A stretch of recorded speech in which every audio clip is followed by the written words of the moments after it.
Isang motorcade ang isinagawa ng General Santos City Water District kaninang umaga. Kasama nila ang kanilang mga partner sa pagdiriwang ngayon ng World Water Day. Hindi lamang motorcade ang kanilang ginawa dahil kasabay nito ang ceremonial watering of trees. Binaybay nila ang kalsada mula sa isang subdivision sa may Diversion Road, Barangay Sinawal papuntang Jensan Airport. Kanilang diniligan ang mga puno sa may daan gamit ang isang fire truck ng Bureau of Fire Protection o BFP Jensan. So the General Santos City Water District, as the water service provider of the city, nag-isip og isa ka activity that is very relevant no sa World Water Day, and that is the ceremonial watering of trees.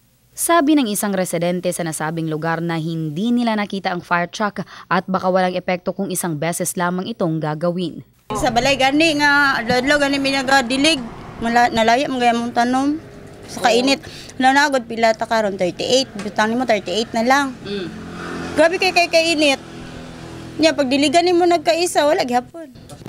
This is a ceremonial lang siya, the watering of the trees, and we would like to in this way we will encourage the community to somehow follow us no, kasi as this water service provider kaning giunhan namo.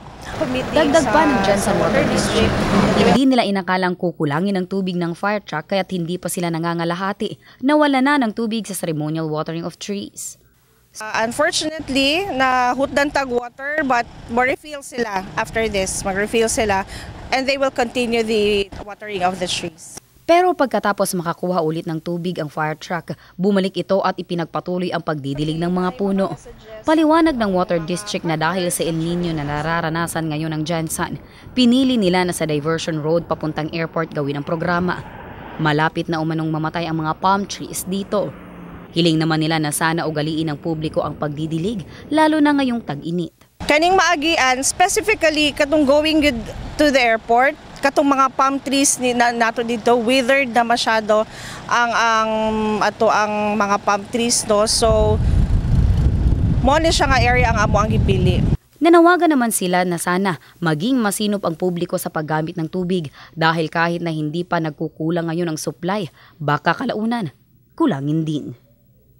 Abby Lorenzo, Brigada News.